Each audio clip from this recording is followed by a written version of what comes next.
મહેસાણાની જ્યાં જિલ્લા પંચાયતના નવીન બિલ્ડિંગનું કામ ફરી અટવાયું છે। નવીન ભવનના નકશામાં સરકારી રસ્તો આવતા વિવાદ સર્જાયો। વર્ષ 2023થી અટવાયેલું નવીન ભવનનું નિર્માણ જિલ્લા પંચાયતના બાંધકામ વિભાગના કાર્યપાલક ઇજનેરે નકશો બનાવ્યો। તાંત્રિક મંજૂરી વગર વર્ષ 2023માં જ ખાતમુહૂર્ત કરી દેવામાં આવ્યું। બાંધકામ પરવાનગી સમય વચ્ચે સરકારી રસ્તો હોવાનો ખુલાસો થયો। સરકારી રસ્તાના સંપાદન માટે હવે કલેક્ટરને પત્ર લખાયો છે। એજન્સી નક્કી થયા બાદ પણ કામગીરીમાં ફરી વિલંબ થયો। નકશામાં ગંભીર ક્ષતિ બદલ વિરોધ પક્ષે કાર્યપાલક ઇજનેરને જવાબદાર ઠેરવ્યા છે। મહેસાણા જિલ્લા પંચાયતના નવીન બિલ્ડિંગના બાંધકામનો જે નકશો છે નકશો તૈયાર કરવામાં કેવા પ્રકારનો ભાગરો વાટવામાં આવ્યો છે તેનો ચોંકાવનારો ખુલાસો થયો છે।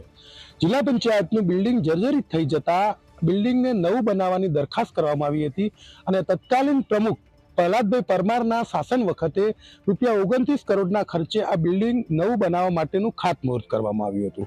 જોકે સિદ્ધાંતિક અને વહીવટી મંજૂરી લીધા વિના ખાતમુહૂર્ત કરી દેવાતા કામગીરી શરૂ થઈ શકી નહોતી। ત્યારબાદ લાંબા સમય સુધી સરકારમાં ફાઇલો અટવાતી રહી અને લગભગ 1.5 વર્ષથી મથામણ પછી ફરી એક વખત આ બિલ્ડિંગ બનાવવા માટે પરવાનગી આપવામાં આવી છે। અત્યારે ₹60 કરોડ ખર્ચે આ બિલ્ડિંગ નવું બનાવવાની સરકાર દ્વારા સૈદ્ધાંતિક મંજૂરી આપવામાં આવી છે, પણ તેના માટે એજન્સી નિયત કરી દેવા બાદ જે સ્થળે બાંધકામ કરવાનું હતું તે સ્થળે નકશો બાંધકામ શરૂ થાય તે પહેલા ખબર પડી કે કેટલીક જે નકશામાં જે જગ્યા સમાવાઈ છે તે જગ્યામાં કેટલોક ભાગ સરકારી રસ્તો છે। તો નકશો તૈયાર કરતી વખતે આરએનબી જિલ્લા પંચાયતના અધિકારીઓને આ રસ્તાની જાણ નહીં હોય એક સૌથી મોટો સવાલ છે। હવે રસ્તો સરકારી હોવાને કારણે અને નકશામાં એ રસ્તાનો સમાવેશ થયો હોવાને કારણે ફરી એક વખત આ બાંધકામ અટવાયું છે અને આ રસ્તાને હવે નીમ કરવા માટે ફરી એક વખત કલેક્ટરમાં દરખાસ્ત કરવામાં આવી છે।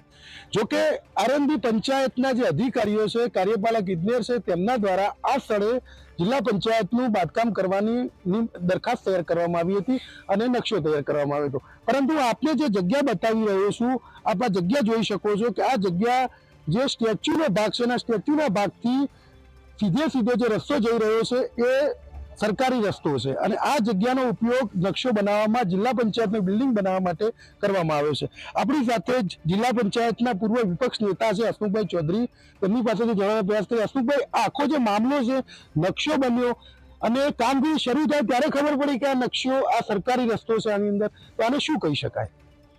આ તંત્રની ઘોર લાપરવાહી છે, કારણ કે 2 વખત આ જગ્યા નવીન બાંધકામ બિલ્ડિંગ માટેનું ખાતમુહૂર્ત કરવામાં આવ્યું માનનીય મંત્રીશ્રી દ્વારા અને જે તે વખતના જિલ્લા પંચાયતના પ્રમુખ દ્વારા।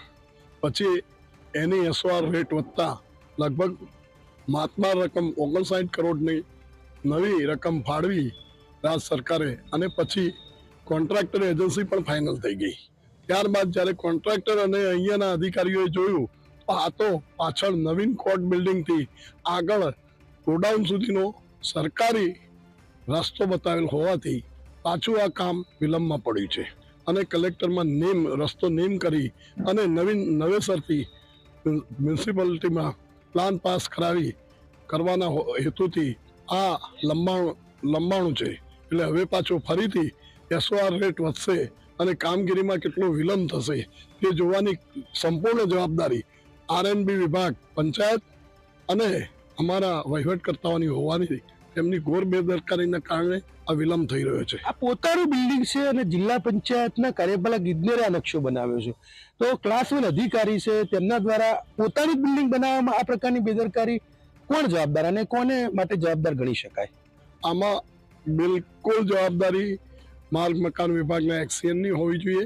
જે તે ડિપાર્ટમેન્ટ પોતાના જ કમ્પાઉન્ડની અંદર અને નવીન બિલ્ડિંગ જ્યારે બાંધવાનું હોય ત્યારે એની ખરાઈ અને રેવન્યુ રેકોર્ડની ચકાસણી જો ડીડીઓ શ્રી અને વહીવટદાર અને પ્રમુખશ્રીઓ ના જોઈ શકે તો આ ઘોર બેદરકારી કહેવાય અને આ વિલંબ માટે તેઓ જવાબદાર ગણાય। તો જે રીતે મહેસાણા જિલ્લા પંચાયતની બિલ્ડિંગ બનાવવાની વાત છે, આ બિલ્ડિંગ શરૂઆતમાં ₹29 કરોડના ખર્ચે બનાવવામાં સરકાર દ્વારા મંજૂરી આપવામાં આવી હતી, પરંતુ વહીવટી મંજૂરી નહીં મળવાને કારણે 29 કરોડનું બિલ્ડિંગ 60 કરોડે પહોંચી ગયું અને હવે એજન્સી નિયત થયા બાદ જે જગ્યાએ બિલ્ડિંગ બનાવવાનું છે એ ભાગ જે પોર્ટ બિલ્ડિંગથી આખો આ સરકારી રસ્તો છે અને આ નકશામાં સમાવેશ થયેલો હોવાથી બાંધકામ શરૂ થાય ત્યારે ખબર પડી કે આ તો સરકારી રસ્તો છે ને તેનો ઉપયોગ હવે ન થઈ શકે અને હવે ફરી એક વખત આ રસ્તાને નીમ કરવા માટે દરખાસ્ત કરવામાં આવી છે।